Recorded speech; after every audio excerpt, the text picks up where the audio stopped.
ॐ वन्दे देव उमापतिं सुरगुरुं वन्दे जगत्कारणं वन्दे पन्नगभूषणं मृगधरं वन्दे पशूनां पतिं वन्दे शूरशशाङ्कमणिनयनं वन्दे मुकुन्दप्रियं वन्दे भक्तजनाश्रयं च वरदां वन्दे शिवं शङ्करम्।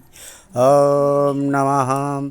शिव जी के चरण कमलों में नतमस्तक होकर के हम ये तीसरा और चौथा अध्याय शुरू करने जा रहे हैं, जिसमें जगदम्बा का दक्ष के यहाँ उत्पन्न होना। कल आपने शिव पुराण की रुद्र संहिता युद्ध खंड का पहला दूसरा अध्याय सुना। आज तीसरा और चौथा अध्याय शुरू करेंगे, जिसमें जगदम्बा का दक्ष के यहाँ उत्पन्न होना और जगदम्बा के जन्म की सूचना मिलने पर दक्ष का हर्षित होना और उनकी स्तुति करना। बस फिर क्या था, जगदम्बा का रोना सुनकर दक्ष प्रजापति के महलों में आनंद की लहर दौड़ गई। कन्या का रूप देखकर सारी स्त्रियां हर्षित हो गई और सारे नगरवासी जय जयकार करने लगे। गाने बजाने के साथ बड़ा भारी उत्सव हुआ। विष्णु तथा सभी देवता एकत्रित होकर प्रजापति के महल में पहुँचे और जगत माता की स्तुति करने लगे। अप्सराएं नृत्य तथा गान करने लगी। तब देवताओं ने कहा, देवी आप समस्त विश्व की मालिक हैं, आप आदि शक्ति तथा समस्त जगत की माता हैं। आपकी महिमा वेद भी नहीं जान सकते हैं। आपने जिस कार्य के लिए अवतार धारण किया है उसको पूर्ण कीजिए। श्री ब्रह्मा जी ने कहा। नारद इस प्रकार स्तुति करके समस्त देवता अपने अपने स्थान को वापस चले गए। बीरणी के भगवती के दर्शन करने के साथ ही जान लिया कि मेरे गर्भ से जगदम्बा ने जन्म लिया है। भगवती ने प्रत्यक्ष रूप से वीरणी को अपने दर्शन भी करवा दिए, लेकिन उसके तुरंत बाद ही उसको अपनी माया में विभोर कर दिया। और दक्ष को जब जगदम्बा के जन्म की सूचना मिली तो वह बड़े हर्षित हुए और भवानी के पास जाकर इस प्रकार स्तुति करने लगे। कल्याणी, आपने बड़ी कृपा की जो मेरी प्रार्थना स्वीकार करके मेरे यहाँ जन्म लिया। आपके मेरे यहाँ जन्म लेने के मेरे बंधु बांधव और सारा संसार धन्य हो गया है।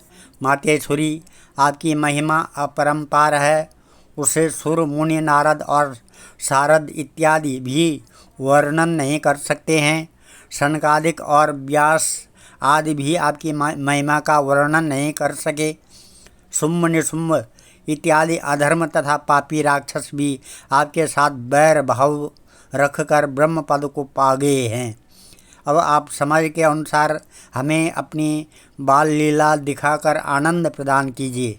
इस प्रकार माता बीरणी तथा पिता दक्ष की स्तुति सुनकर जगत जननी भगवती जगदम्बे ने कहा, तुम लोगों ने मेरे जन्म के लिए उग्र तप किया है, तभी मैंने तुम्हारी इच्छा की पूर्ति के लिए यह जन्म धारण किया और तुम्हें प्रत्यक्ष दर्शन दिए। अब मैं अपनी मानव लीला करने के लिए जा रही हूँ, मगर तुम मेरे स्वरूप को भूल न जाना और अहंकार न करना। ऐसा कहकर भगवती पुनः कन्या स्वरूप हो गई और रोने लगी। दक्ष ने भगवती का नाम उमा रखा। उमा अब प्रजापति के महलों में शुक्ल पक्ष के चंद्रमा के समान दिनों दिन बढ़ने लगी और श्री सदाशिव का ध्यान करने लगी। लेकिन वह आठों पहर का ध्यान किसी भी पर प्रकट न होने देती थी। ज्यों ज्यों वह बढ़ती जाती थी, त्यों त्यों उसके मुख की कांति भी बढ़ती जाती थी। उसके रूप की ओर यह दशा थी कि देखकर कामदेव भी लज्जित हो जाते थे। आज हम इस कथा को यहीं पर विराम देते हैं। कल आपको ब्रह्मा तथा नारद के कहने पर जगदम्बा का शंकर जी से विवाह के लिए उपासना करना, इस कथा को सुनेंगे। और एक शिव जी का एक रुद्र है काल भैरव, जो काशी नगरी का कोतवाल भी जाना जाता है, उसका ये अष्टक काल भैरवाष्टक मैं आपको सुना रहा हूँ, जो इस प्रकार है।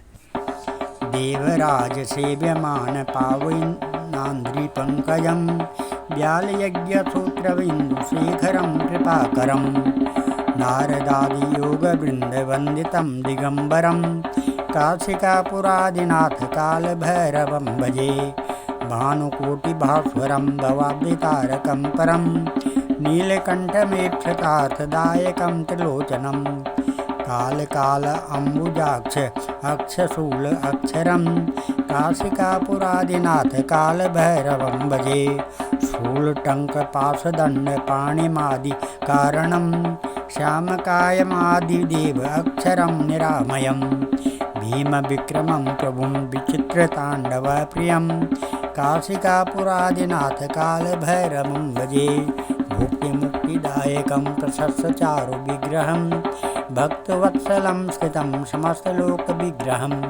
विनिक्वणन्वनोज्ञ हेमकिङ्कणीलसत्कटिं काशिकापुरादिनाथ कालभैरवं भजे धर्मसेतुपालकं त्वधर्ममार्गनाशकं कर्मपाशमोचकं सुशर्मदायकं विभुं स्वर्णवर्णशेषपाशशोभिताङ्गमण्डलं काशिकापुरादिनाथ कालभैरवं भजे रत्नपादुकाप्रभाभिरामपादयुग्मकं नित्यमद्वितीयम् इष्टदैवतं निरञ्जनं मृत्युदर्पणासनं करालदृष्टमोक्षणं काशिकापुरादिनाथ कालभैरवं भजे अट्टहासभिन्नपद्मजाण्डकोशसन्ततिं दृष्टिपातनष्टपापजाल उग्रशासनम् अष्टसिद्धिदायकं कपालमालिकन्धरं काशिकापुरादिनाथ कालभैरवं भजे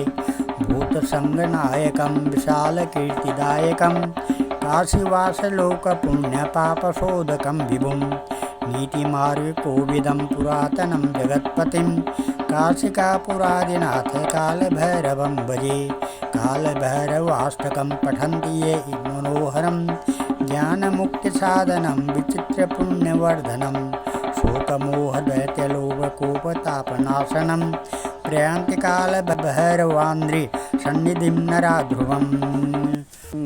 ॐ वन्दे देव उमापतिं सुरगुरुं वन्दे जगत्कारणं वन्दे पन्नगभूषणं मृगधरं वन्दे पशूनां पतिं वन्दे सूर्यशशाङ्कवर्णिनयनं वन्दे मुकुन्दप्रियं वन्दे सूर्यशशाङ्कवर्णिनयनं वन्दे मुकुन्दप्रियं वन्दे भक्तजनाश्रयं च वरदां वन्दे शिवं शङ्करम्।